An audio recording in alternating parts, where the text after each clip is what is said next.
नमस्कार, आदाब। Crime petrol सतर्क के आज के इस एपिसोड में मैं अनूप सोनी आप सबका स्वागत करता हूं। क्राइम पेट्रोल सतर्क में जो एपिसोड हम आज आपको दिखाने जा रहे हैं वो जुर्म और अत्याचार की परिणति दर्शाता है। हर धर्म में एक बात जरूर कही गई है, खुद से कमजोरों की हिफाजत करना। लेकिन हम अपने आसपास क्या देखते हैं? कमजोरों पर जुल्म, उनके खिलाफ घिनौनी साजिश। औरत बेशक शारीरिक रूप से मर्दों से कमजोर होती है, लेकिन भावनात्मक और सहनशीलता के मामले में वो मर्दों से कहीं आगे है। औरत से जुड़े अपराधी घर घर में मौजूद हो, चाहे वो पति जो लड़का पैदा करने के लिए पत्नी को मारता हो, चाहे वो सास जो दहेज के लिए बहू को तंग करती हो, चाहे वो बाप जो बेटी को पढ़ने से रोकता हो और कम उम्र में उनकी शादी कर देता हो। आज का ये केस हर औरत के लिए एक सीख है कि औरत का उद्धार खुद औरत ही कर सकती है। इसलिए खुद के खिलाफ होने वाले हर जुल्म के लिए आवाज उठाइए।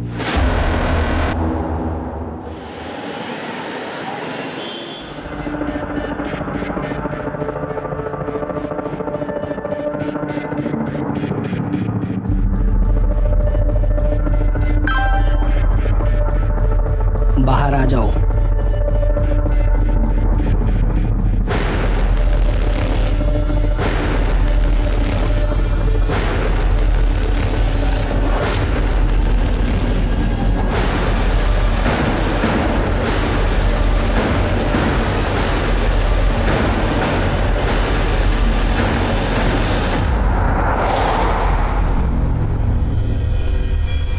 अबे ओ मजनू, अब तो हाथ छोड़ दे भाभी जी का। सब कुछ छोड़ के आ गई तेरे लिए। सारा इंतजाम हो गया? इंतजाम? अरे सब इंतजाम हो गया। हम कहाँ जा रहे हैं? अरे बता तो रहा हूँ भाभी जी, मतलब होने वाली भाभी जी। नौकरी की सारी बात हो गई है, घर का भी सारा बात हो गया है, बस तुम दोनों की शादी होना बाकी है। हाँ जल्दी कर लो। हाँ तो वो भी करवा लेते हैं ना। ओ मंगलम भगवान विष्णु मंगलम गरुड़ध्वजा।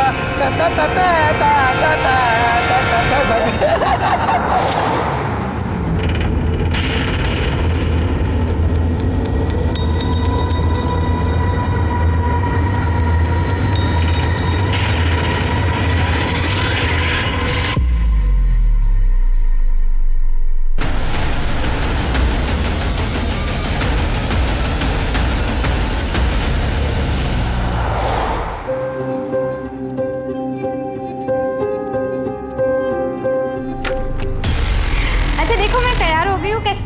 तैयार तो हम भी हैं। 3-3 दूल्हे। अब शादी छोड़ो, चलो सुहागरात मनाते हैं।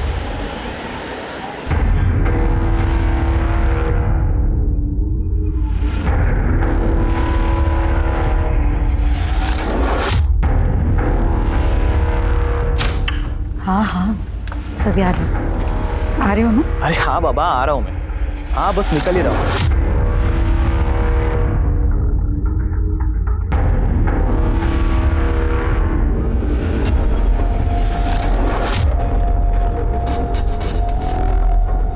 ओ हीरोइन, सारा दिन ये पंखा साफ करना है, बाकी का काम तेरा बाप करेगा क्या? नहीं बस हो ही गया।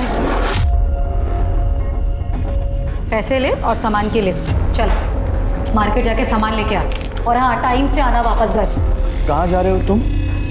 चुपचाप ना अपने काम से काम रखा करो, समझ में आ गया? इतनी बार मना किया टोका मत करो पीछे से, लेकिन आदत नहीं जाती।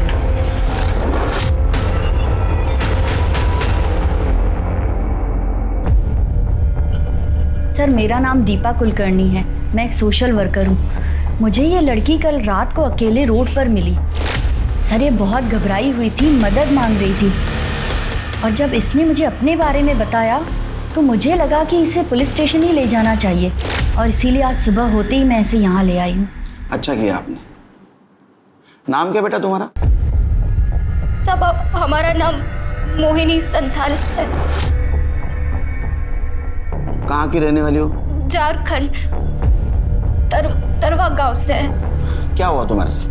सब हमारे माँ बाप नहीं है, चाचा के घर रहते हैं। एक दिन चाचा बोले मंडी जाना है, धोखे से किसी आदमी को बेचती है। बस आप ही के पास आ रहा ये मैडम जी कौन है? वो तो नहीं मालूम साहब। फिर एक जगह गाड़ी रोके और वो तीनों पेशाब करने के लिए उतर गए और हमको मालूम नहीं था साहब कहाँ जा रहे हैं। बस भागते रहे और शहर पहुंच गए, पर हमको बहुत डर था कि वो हमें पकड़ ना ले। रोड पे हम रोते रहे। फिर ये दीदी आई। तुम बिल्कुल फिक्र मत करो, तुम एकदम सेफ हो। शिरके, मोहिनी को एनजीओ भेजने की तैयारी करो। तृप्ति, इसके चाचा के डिटेल्स, गांव के डिटेल्स सब ले लेना। ये दीदी के साथ जाओ।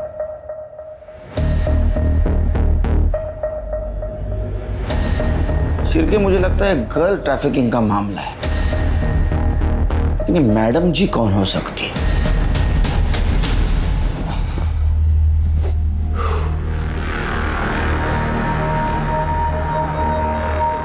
यार वो लड़की आने वाली थी ना, क्या हुआ उसका? नहीं आई। कुछ प्रॉब्लम है तो किसी और को ढूंढना पड़ेगा। क्यों? क्या हुआ उसका? इतने परेशान क्यों हो रहे हैं? टेंशन मत लो, मैं ना तुम्हारे लिए उससे भी अच्छी लड़की ढूंढूंगी। अरे यार तुम समझ नहीं रही हो, मेरे माँ बाप मेरे पीछे पड़े हुए शादी के लिए, बांध देंगे मुझे किसी के भी साथ, फिर रोती रहना अकेली बैठकर। तुम टेंशन क्यों ले रहे हो? मुझे तुमसे ज्यादा उस बात की फिक्र है, और वो लोग ढूंढे उससे पहले मैं ढूंढूंगी तुम्हारे लिए। जानते हो ना कितना प्यार करती हूँ, ऐसे खो दूंगी।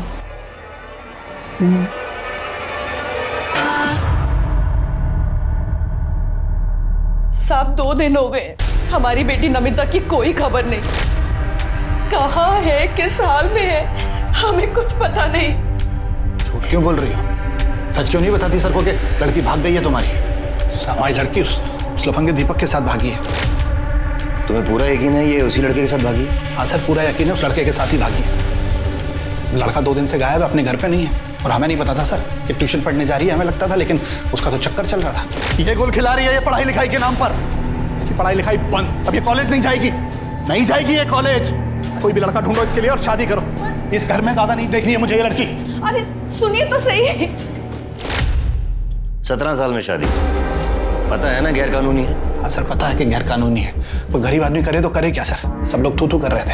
अब इज्जत जाए, इससे अच्छा तो आदमी जेल चला जाए। बहुत समझाया पर समझ नहीं रही थी वो। उस लड़के ने हद कर दी सर।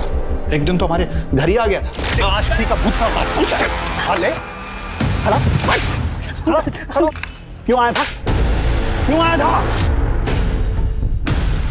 अंकल, मैं नमिता से प्यार करता हूँ अंकल, उससे शादी करना चाहता हूँ अंकल। छोड़ दे पापा। तेरी बारात में अर्थी निकालूंगा यहाँ से। पापा, अगर उसे कुछ हो गया ना, मैं अपनी जान दे दूंगी, आप देख लेना। साहब, प्यार से बात करना तो इन्होंने कभी सीखा ही नहीं। इतनी सख्ती दिखाई कि बेटी घर से ही भाग गई। मैं उसे प्यार से समझाऊंगी, बस एक बार ढूंढ दीजिए मेरी बेटी को। देखिए आप घबराइए नहीं, आप दीपक और नमिता की डिटेल्स नोट करवा दीजिए, हम उन्हें जल्द से जल्द ढूंढेंगे। समझे?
सर लड़की की बॉडी है, देखकर लगता है कि 16-17 साल की होगी। सर जिस तरह से बॉडी की हालत है देखकर लग रहा है कि मर्डर हुए 2-3 दिन हो चुके हैं। पीछे मटन शॉप है, यहाँ का कचरा यहाँ पे फेंका जाता है। सर हो सकता है कि जिसने मर्डर किया उसने जानबूझ के बॉडी को यहाँ पे डंप किया। वो ये कचरा फेंकने आया था, उसी ने बॉडी को देखा और हमें फ़ोन किया। सर लड़की के प्राइवेट पार्ट पर ड्राई ब्लड मिला है। सेक्सुअल असॉल्ट या रेप जैसा मामला हो सकता है, पर बॉडी पूरी तरह से सड़ चुकी है, इसलिए ऐसा कुछ कहा नहीं जा सकता। पर सर बाकी बॉडी में चाकू से वार किया गया हो या फिर घाव, ऐसा कोई निशान दिख नहीं रहा है। Sir 1 minute. सर ये देखिए, लड़की का चेहरा थोड़ा विजिबल है और कुछ दिन पहले शास्त्री नगर पुलिस स्टेशन में इसी डिस्क्रिप्शन की एक लड़की की मिसिंग कंप्लेंट आई थी। ये फोटो, माला कोंडे नाम है इसका। कंप्लेंट किसने की थी? सर इसके हस्बैंड ने, श्याम कोंडे ने। उसको आइडेंटिफिकेशन के लिए बोला और कुछ आसपास चेक किया, एविडेंस कुछ मिला? आसपास कोई एविडेंस वगैरह नहीं मिला। इससे बात हो गई? हाँ सर, इससे मेरी बात हो गई है। ठीक है, बॉडी को पोस्टमार्टम के लिए भेज दो।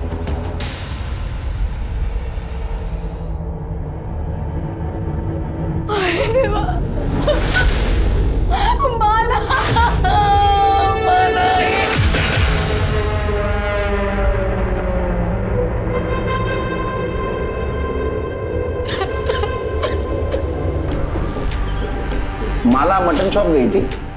नहीं सर, हमारे घर नॉनवेज नहीं बनता। वो सब्जी लेने गई थी और शाम तक नहीं लौटी, और ना ही फ़ोन साथ ले गई थी कि फ़ोन लगा करके देखी कि वो कहाँ पे है। फिर अगले दिन जब वो नहीं लौटी तो मैंने मिसिंग की कंप्लेंट लिखवाई थी। आप लोगों को किसी पे शक, किसी से कोई झगड़ा, दुश्मनी जो ऐसा कर सकता है? सर हम लोग मिडिल क्लास लोग हैं, हमारी किसी से क्या दुश्मनी होगी। ठीक है, जाओ।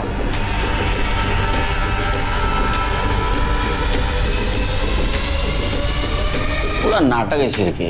हाँ, ड्रामेबाज है एकदम। देखो ना, किसी ने नहीं पूछा बॉडी कब मिलेगी। कुछ झोल लग रहा है। एक काम करो, माला की डिटेल्स निकालो और एक कोंडे फैमिली की भी डिटेल्स निकालो।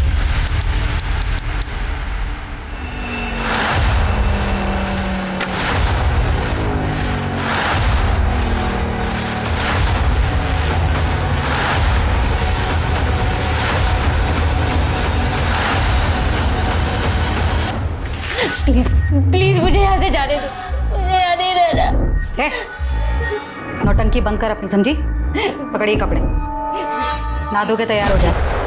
बोला ना एक बार, रोना बंद कर और नहा धोकर तैयार हो जा और आराम कर। अगर भागने की कोशिश की ना तो यहाँ से तो काट के फेंक दूंगी तुझे, समझी?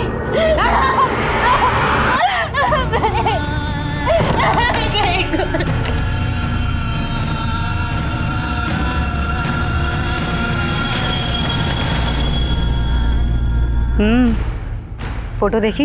मैं आज ही आई बाबा को उसकी फोटो भेजता हूँ। देखना, शादी के लिए फौरन हाँ कर देंगे। अरे लड़की सिर्फ 17 साल की है, नाबालिग है वो। पहले उसके एज प्रूफ के ना झूठे पेपर्स तैयार करने दे। शांति रख। ठीक है सर, कोंडे फैमिली के पड़ोसियों से बात की है। सर हैरानी की बात यह कि पड़ोसियों तक को नहीं पता था कि माला उस घर में नौकर थी या फिर श्याम की बीवी। सर ये कोंडे फैमिली माला के साथ बहुत बुरा व्यवहार करते थे, उसे नौकरानी की तरह ट्रीट करते थे। फिर अचानक से एक दिन उन्होंने कहा कि श्याम और माला की शादी हो गई। किसी को नहीं पता चला कि उनकी शादी कब हुई। मुझे तो पहले से झोल लग रहा था शिर की। ये कोंडे फैमिली की डिटेल्स निकाली? हाँ सर, ये श्याम को जुए की लत, काम वाम कुछ करता नहीं था। रमाकांत के पास भी कोई काम नहीं है और ये वैशाली घर चलाने के लिए नर्स और हाउस होल्ड हेल्प का काम करती है। दूसरों के घर में नौकर प्रोवाइड करवाया करती थी। चिरके, मुझे वैशाली के काम में भी झोल लग रहा है। पता करो, ये नर्स और नौकर प्रोवाइड करने के नाम पे कुछ काले धंधे तो नहीं करती थी? सर हमने पता किया, माला का बर्थ सर्टिफिकेट निकली है। तुम एक काम करो, उड़ई ऑफिस से माला के फिंगरप्रिंट और फोटो के बेसिस पे उसके आधार कार्ड के डिटेल्स निकलवा। हो सकता है असली डिटेल्स मिले। सर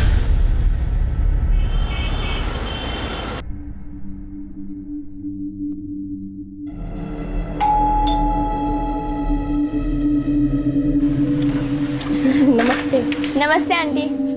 आंटी नमिता दीदी कहाँ है? बेटा वो घर पर नहीं है, अपने मामा के घर गई है। कुछ काम था क्या? हाँ आंटी, मैं क्लास में फर्स्ट रैंक लाई हूँ ना, तो मुझे उनको थैंक यू बोलना था।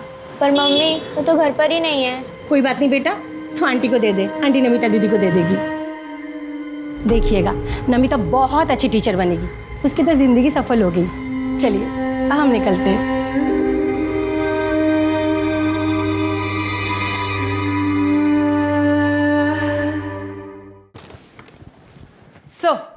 सर ये माला का ओरिजिनल आधार कार्ड, जिसमें माला का नाम माला कोंडे नहीं, माला सुर्वे है। और इसमें एड्रेस भंडारी के पास अंबाड़ी गांव का है। एक काम करो तृप्ति, ये माला के गांव जाओ, सूर्य फैमिली के सारे डिटेल्स निकालो, पता करो ये माला की शादी हुई थी भी या नहीं। सर, माला की पीएम रिपोर्ट। सर, रिपोर्ट के हिसाब से उसकी मौत 7 सितंबर की शाम 4 बजे से 6 बजे के बीच में, सही न्यूट्रिशन ना मिलना, थकान, मतलब कुपोषण की वजह से उसकी मौत हुई है। सर, साथ ही साथ उसकी बॉडी पर सिगरेट के जलाने के निशान भी हैं, नाखून के खरोच के निशान भी और काटने के निशान भी हैं, और बॉडी पर 3 अलग अलग लोगों के सीमेन सैंपल भी मिले। सिर्फ इंसान ने हैवान इतनी छोटी सी उम्र में उसके साथ जबरदस्ती की, कई सारे लोगों ने सिगरेट के चटके दे, काटा, उसको खरोचा, हो सकता है उसके साथ गैंगरेप भी किया होगा और इसके वजह से उसका खून बहा और मर गया। हो सकता है सर। वैसे कोंडे फैमिली के बारे में जो इन्फॉर्मेशन मिली है उसे भी झुठलाया नहीं जा सकता सर, क्योंकि थकान, बॉडी को सही न्यूट्रिशन ना मिलना, कुपोषण, ये भी मौत का एक कारण है। चिरकिया, हमें इन्फॉर्मेशन नहीं, सबूत चाहिए। हमें पता करना होगा ये शाम की शादी हुई थी भी या नहीं, और ये भी पता कर दे ये कोंडे फैमिली सच बोल रही है झूठ। और एक चीज पता करनी होगी, ये श्याम और रमाकांत का डीएनए हमें बॉडी पे जो सीमेंट्स मिले उससे मैच होता ही नहीं। अरे देवा, देख, बोला था ना मैंने, ये माला ना सिर्फ शक्ल से भोली दिखती है लेकिन है नहीं। साहब, मुझे पक्का मालूम था ये माला ना बाहर जाके 10 जगह मुंह मारती है। अरे ये उसका पति है। अरे जब भी छूने जाता ना उसको तो काटने दौड़ती थी वो। बहुत लेता था ना उसकी साइड, बोलती रह गई मैं तुझे। अरे धोखा दे रही थी वो तुझे। सर, मैं उससे बहुत प्यार करता था। वो जब खो गई थी तब पूरे मार्केट में उसे ढूंढने गया था। पुलिस स्टेशन में रिपोर्ट लिखवाई थी मैंने। तुम्हारी शादी हो गई थी ना, तो रजिस्ट्रेशन भी हुआ होगा, मैरिज सर्टिफिकेट है? साहब, शादी 2 महीने पहले हुई थी। अब सर्टिफिकेट ये रजिस्टर करवाते तब तक तो माला ही चली गई। अच्छा, शादी की फोटो दिखा दीजिए। हाँ, सब शादी तो इतनी धूमधाम से हो ही नहीं थी, बस घर वालों के सामने ही घर में हो गई थी। और उसके बाद फोटो भी खींचा था तो फोन से ही खींचा था, और इसके हाथ से फिर गलती से फोन पानी में गिर गया, चालू नहीं हो रहा था, फिर फोन फेंक दिया। बहुत प्रॉब्लम है आपकी लाइफ में, तो आपके पास कुछ प्रूफ नहीं था इसलिए तुम लोगों ने उसका बर्थ सर्टिफिकेट डुप्लीकेट बनवाया। हालांकि उसके आधार कार्ड के ऊपर उसके घर का एड्रेस भंडारा का था। क्या? आधार कार्ड? उसके पास आधार कार्ड भी था, लेकिन हम लोगों को तो खाली बर्थ सर्टिफिकेट मालूम है, और वो तो अनाथ है ये पता था। पर बाप रे, अनाथ भी हो गई? कहाँ मिली आपको? वो ऑफिस आई थी मेरे।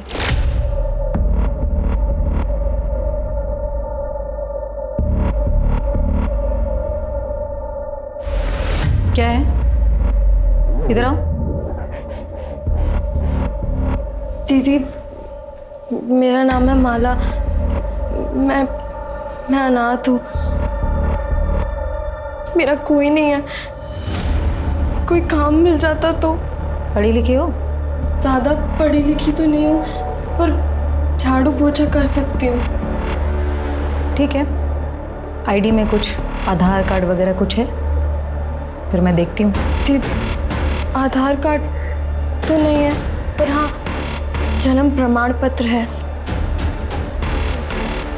ठीक है, मैं देख लेती हूँ, कुछ होता है तो मैं बताऊँ।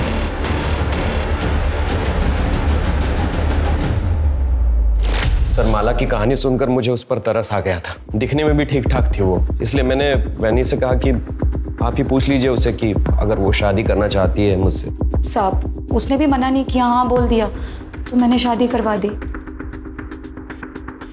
सच बोल रही है? हाँ, ये सच बोल रहे हैं? हाँ, ऐसे ही हुआ था। चिरके, ये शाम की डीएनए टेस्ट करवा, और रमाकांत का भी। मेरा क्यों? मैंने क्या किया? इसने कुछ किया? नहीं, मतलब मेरा मतलब है माला तो मेरी बेटी जैसी थी, बहू थी। डर क्यों रहे हो? हाँ, चिरके, इन दोनों का डीएनए टेस्ट करवा।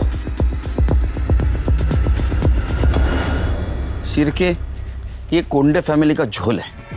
वो रमाकांत देखा कितना डरा हुआ था। मुझे लगता है माला से जबरदस्ती प्रोस्टिट्यूशन करवाते थे। हो सकता है सर, लेकिन अगर 1% भी चांस हुआ कि माला एक काम जानबूझ के करती थी पैसे कमाने के लिए, तो सर? नहीं शिरकी, अगर वो जानबूझ के करती थी, इतने पैसे कमाती थी, तो पैसों का क्या करती थी? क्योंकि उसके मौत का एक कारण कुपोषण भी है। उसको ठीक तरह से खाना भी नहीं मिलता था। ये वैशाली के एजेंसी का कुछ पता चला है? ऐसी एजेंसी? हाँ सर, उसकी एजेंसी लीगल है, रजिस्टर्ड भी है। अपने खबरों को अलर्ट कर दो। ये कोंडे फैमिली के सारे डिटेल्स चाहिए मुझे, पास्ट फ्यूचर प्रेजेंट सब। ठीक है सर।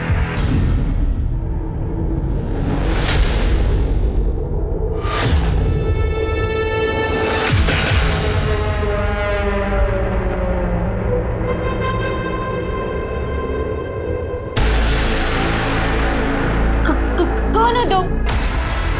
प्लीज मुझे हाथ में लगा, प्लीज।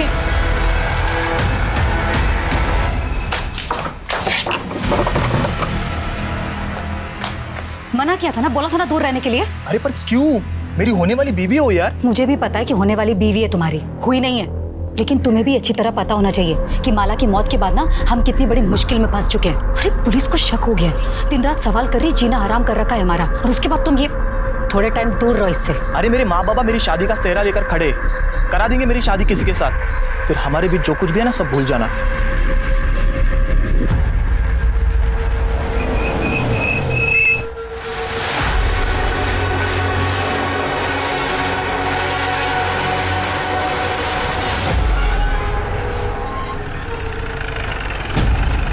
अच्छा सुनो, मैं राम बाबू के यहाँ पे आता हूँ, हैं? ठीक है? आप माला सुरवे के माता पिता सविता सुरवे और हीरानंद सुरवे हैं? नहीं, हम लोग राउत हैं। सुरवे तो वो थे जिनसे 4 महीने पहले हमने घर खरीदा था। तो वो लोग अब कहाँ हैं? पता नहीं। मैडम, सुरवे लोग तो ये गांव छोड़ के कब के चले गए? आप कौन? मैडम, मैं सुशीला, उनकी पड़ोसन। वो लोग बहुत कमीने थे, अपने बेटे मकरंद की शादी में खर्चा करने के लिए बेचारी माला को बेच दिया, और जब बिरादर में थूथू होने लगी तो ये घर बेचा और भाग गए। इसे पहचानती हो? हाँ, यही तो है माला। इसे कैसे नहीं पहचानूंगी? बचपन से देखा है मैंने इसको।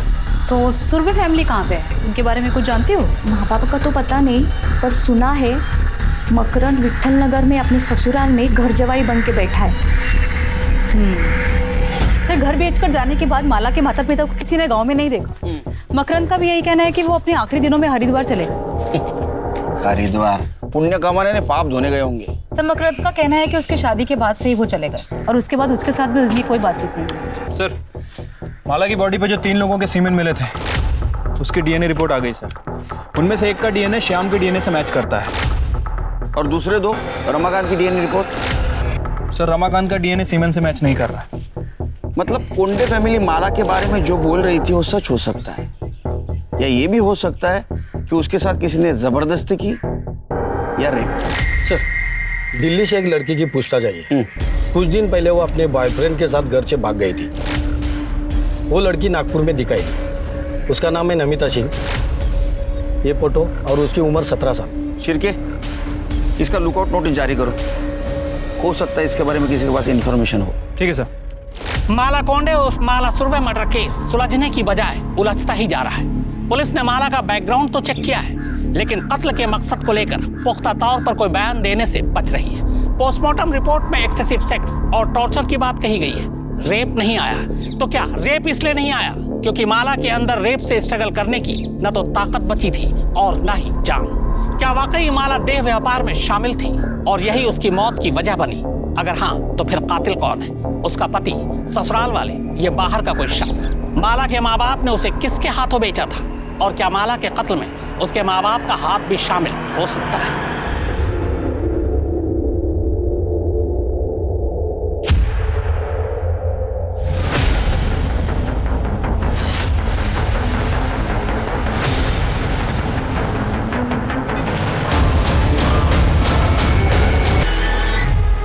तो तू चाकू देख के डर के भागा और टेम्पो से टकरा है ना? हाँ साहब। उसका चेहरा देखा? किसके हाथ में चाकू था? चेहरा नहीं देख पाया साहब, वो टोपी पहना था। तेरे जेब में हमें कार्ड मिला, विजिटिंग कार्ड, वैशाली कोंडे। तू कैसे जानता है उसको? वो सच बोल, तेरी हालत देख। मैडम के पास कमीशन के लिए काम करता था साहब। एजेंट था ना। किस चीज का एजेंट था तू? साहब, वो मेड और नर्स के लिए लड़की ला कर देता था मैडम जी को। सिर के सुना क्या मैडम जी? तो ये वैशाली मैडम जी है, और तू उसको नर्स और मेड के नाम पे जो लड़कियां ला के देता था नाबालिग, हाँ? वो दूसरे धंधे के लिए ना? नहीं साहब, मैं ऐसा कुछ नहीं करता साहब। चिरके ये सब निकालो, इसकी पट्टी विट्टी निकालो, दूसरा हाथ तोड़ो और लेके चलो इसको। अरे नहीं, बोलता हूँ साहब, बोलता हूँ। मैं मैडम जी को धंधे के लिए लड़की सप्लाई करता था साहब। पिछले 2 साल से मैं कर रहा है साहब। ये मोहिनी संथाल को भी तू ही लेके जा रहा था ना मैडम जी को बेचने के लिए? हाँ साहब, लेके जाने वाला था साहब, लेकिन वो नागपुर आने से पहले गाड़ी से उतर के भाग गई। और माला? साहब, माला को भी बेचने के लिए लाया था, लेकिन वो मोहिनी से बहुत पहले आई थी साहब। लेकिन शाम का उसके ऊपर दिल आ गया, तो फिर मैडम जी ने घर काम करने के लिए और शाम को खुश करने के लिए रखी साहब। तो सबको पता है कि और तो और वो विकास भी साहब बहुत बार जबरदस्ती किया साहब माला के साथ। ये विकास कौन? मैडम जी का पड़ोसी है। मैडम जी का लफड़ा चालू है साहब उसके साथ। ये शाम को कोई और काम धंधा नहीं है क्या? शाम नहीं है मैडम जी, आज विकास है, विकास। क्या कर रहे थे अंदर? क्या कर रहा था मतलब? तुम्हें मालूम नहीं मैं क्या कर रहा था? बोला है ना मैंने कि इससे अच्छी लड़की मैं इंतजाम करूंगी तुम्हारे लिए।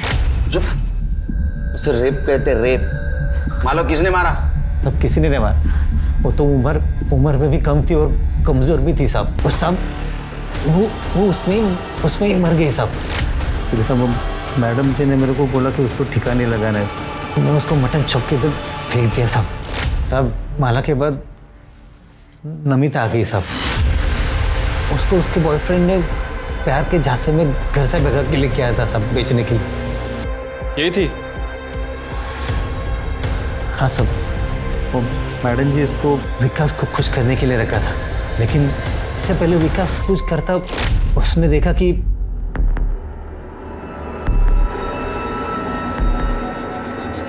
तू अंदर क्या कर रहा था? तेरी हिम्मत कैसे हुई मेरे होने वाली बीवी को हाथ लगाने की? होने वाली बीवी है ना, हुई तो नहीं है ना। चल। साले हर बार तेरी मन मर्जी नहीं चलेगी, समझा? दोबारा अगर तूने उसे हाथ लगाया ना तो लगाऊंगा। क्या करेगा बे तू? ये घर मेरा और इस घर की हर चीज मेरी है, समझा? जो करना कर। साले तुझे बहुत चर्बी आई है, हाँ? जान से मार दूंगा। चल। विकास! श्याम! छोड़ो, तुम लोग ये क्या कर रहे हो? अरे छोड़ दो दूसरे को। विकास छोड़ो। श्याम! विकास बस! विकास! छोड़ो विकास! विकास! क्या भाग रहे तुम? रुक! अरे क्या मुंह देख रहे हो? उसको पकड़ो, मर जाएंगे वरना हम लोग।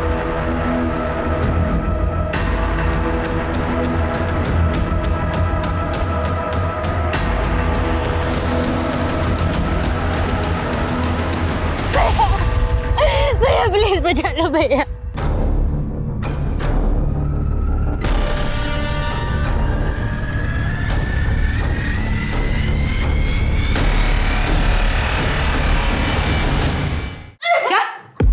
इसे अगर कुछ हो गया तो मैं शादी किससे करूंगा? इससे तू नहीं, मैं शादी करूंगा। बस!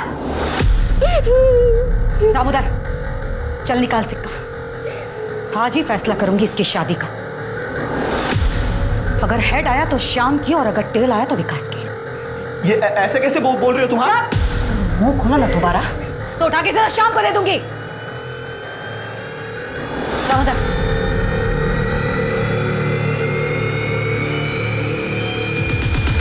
मैं जीत गया। हेड आया तो मैं क्या करूं इसमें? मुझे क्यों देख रहे हो ऐसे? ठीक है ना, कोई बात नहीं। मैं ना दूसरी कोई लड़की मैं अरेंज कर। चुप कर! ये मेरी है, ये मेरी ही रहेगी। इस साले की मैं कभी नहीं होने दूंगा। चल। तुम लड़कियों को समझते क्या हो? हाँ? चल के जल्दी चलो, इससे पहले कि विकास नमिता को नुकसान पहुंचाए हम वहां पहुंचेंगे। सर।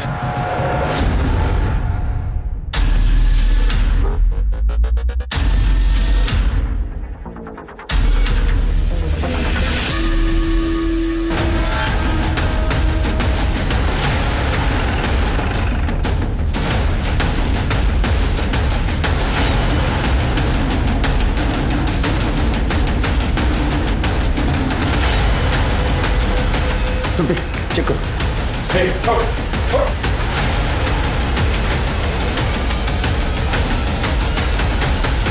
सर मर चुकी है। किसने मारा? आपने नहीं मारा सर, हमें नहीं पता sir. Please please sir, please. किसने मारा इसको? तेरे हाथ में चाकू था, हाँ? इन सबके नौटंकी में ये शाम को मिली थी, इसलिए तूने मारा है उसको? सर नहीं सर, मेरे हाथ में चाकू था सर, मैं मारने आया था सर इसको, लेकिन पहले से मरी पड़ी थी सर। मैं सच कह रहा हूँ सर। तूने मारा? चले पहले तू मजा ले चुका था उसके साथ, तेरे को डर था ये वैशाली इसको विकास को दे देगी, इसलिए तूने मारा ना? नहीं सर, वैनी ऐसा नहीं कर सकती सर। सर ये शाम सही कह रहे, लड़की है, कोई खिलौना थोड़ी। मैडम जी तेरा खेल खत्म हो गया, समझा? सर ये देखिए टूटा हुआ नाखून मिला है। चेक कर, हाँ चेक कर स्मिता इधर। इसका मतलब तुम दोनों के अलावा इस रूम में तीसरी औरत थी। कौन थी? सच्ची कह रही हूँ, मुझे नहीं पता सर। हमने किसी औरत को नहीं देखा सर। छिड़के बॉडी को पोस्टमार्टम के लिए भेज दो, और ये नाखून डीएनए एनालिसिस को भेज दो और इसके सब मैच करवा के दे। उनको जेल में लेके जाओ और ऐसा मारो ना बिना हेड टेल किए, सब सच बोलेंगे। चल लेके जाओ इनको। मैंने मर्डर नहीं किया, सच कह रही हूँ मैं। लोगों के घर नर्स और मेड भेज कर उतने पैसे नहीं कमाती थी जिससे घर चले, और ऊपर से क्लाइंट और लड़कियों का पुलिस वेरिफिकेशन का झंझट अलग, और इसमें लड़कियों को बेचती थी तो लाखों रुपए मिलते थे। सर मेरी मजबूरी थी ये करना, क्योंकि मुझे मालूम था कि मेरा पति रमाकांत एक नंबर का निकम्मा है और घर मुझको ही चलाना। नौकरी चले जाने के बाद जो बची कुची हिम्मत थी वो भी चली गई। विकास और उसके बारे में मुझे पहले से ही पता था, लेकिन मैं कुछ बोल नहीं सकता था। क्या बोलता सर मैं? और औरत अगर सामने से आएगी तो कौन छोड़ता है? पर सर वो मुझसे उम्र में बड़ी थी, इसलिए घर वालों और सोसाइटी को दिखाने के लिए अपनी उम्र की लड़की से शादी करना मेरी मजबूरी थी।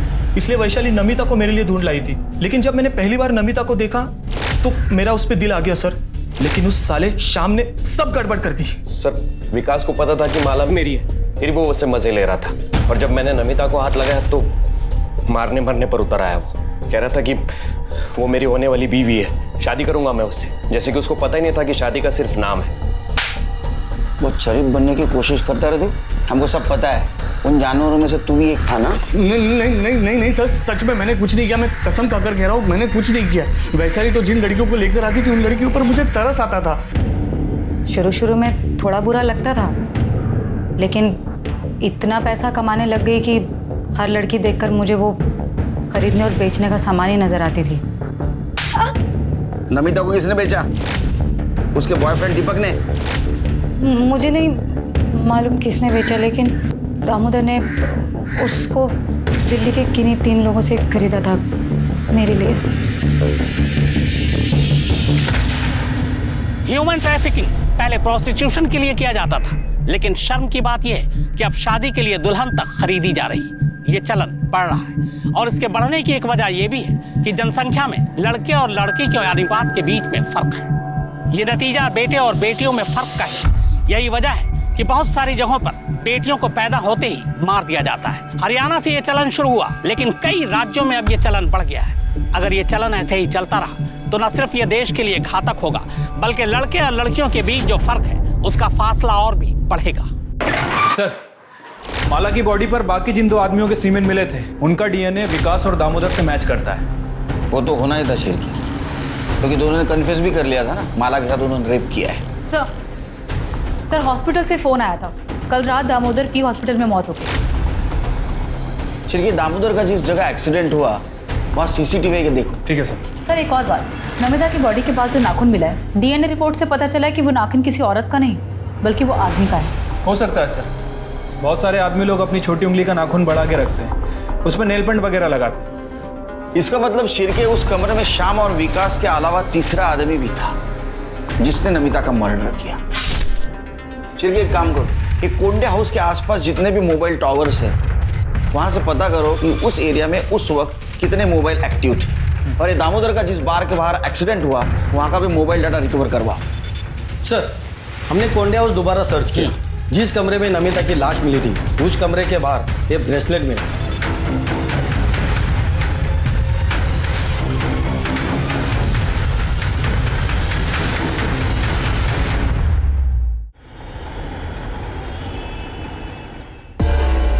सर मैं सच बोल रहा हूँ, मेरा ब्रेसलेट खो गया था। तू रहता कहाँ है? मैं दिल्ली रहता हूँ सर। दिल्ली में रहता है, तेरा ब्रेसलेट नागपुर में मिलता है, तो चोर ने यहाँ चोरी किया और नागपुर में फेंक दिया, वो भी उसी जगह जहां नमिता का मर्डर हुआ, रूम के बाहर। हाँ देख, तेरा मोबाइल लोकेशन भी ना उसके घर के आसपास का दिखा रहा था उस दिन। सच बोले तो हड्डियां तोड़ दूंगा तेरे। वो मुझे दिल्ली पुलिस से पता चला सर कि नमिता नागपुर में। मैं सीधा नागपुर के लिए निकल गया सर। वहाँ मेरा एक दोस्त रहता है, उसको भी मैंने बोला कि नमिता नागपुर में है, वो चेक करे। अपने 12 तारीख की शाम को मेरे उस दोस्त को नमिता दिखाई दी, तो उसने मुझे इन्फॉर्म किया। मैं छुपते छुपाते जब वहाँ पहुँचा सर, तो मैंने देखा कि नमिता,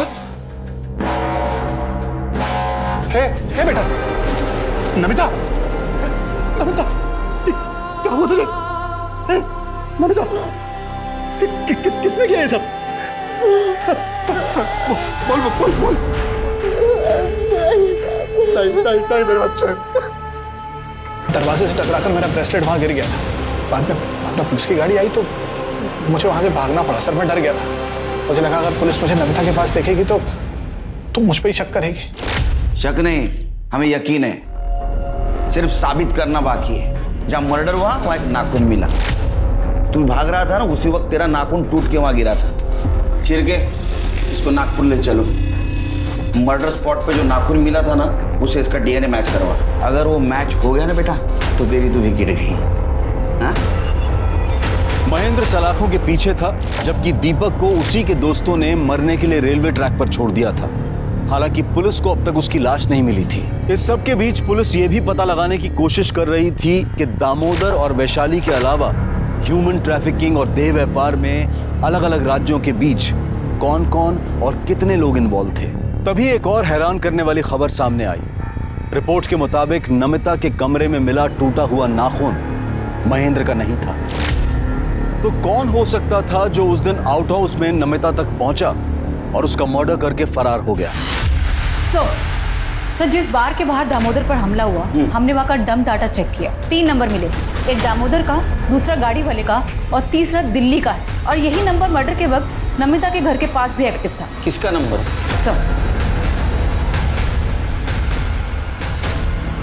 शिरके, दिल्ली पुलिस को इन्फॉर्म करो, इसको अरेस्ट करें।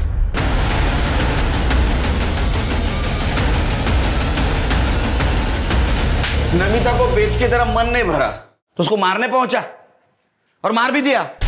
नहीं साहब, ये जो नाखून टूटा है ना, ये मर्डर स्पॉट पे मिला है हमको, समझा? सच बोल। साहब नमिता को हम नहीं बेचे साहब, हम तो उसको बहुत प्यार करते थे।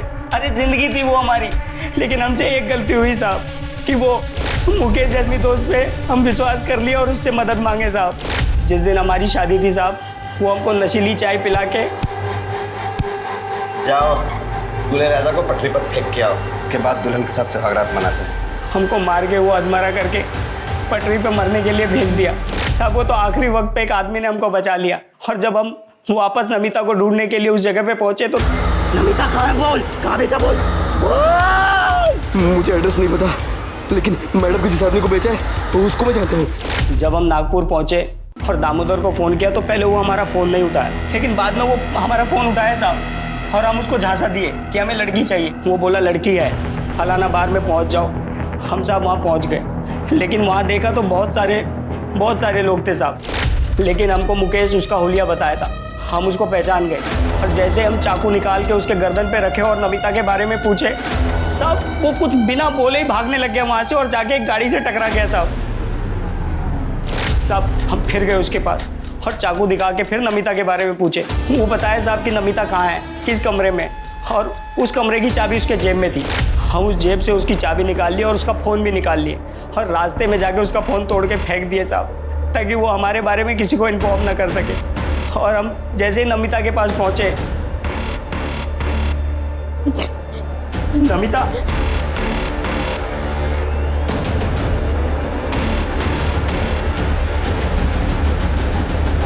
तुम क्या लेने आए हो अब यहाँ?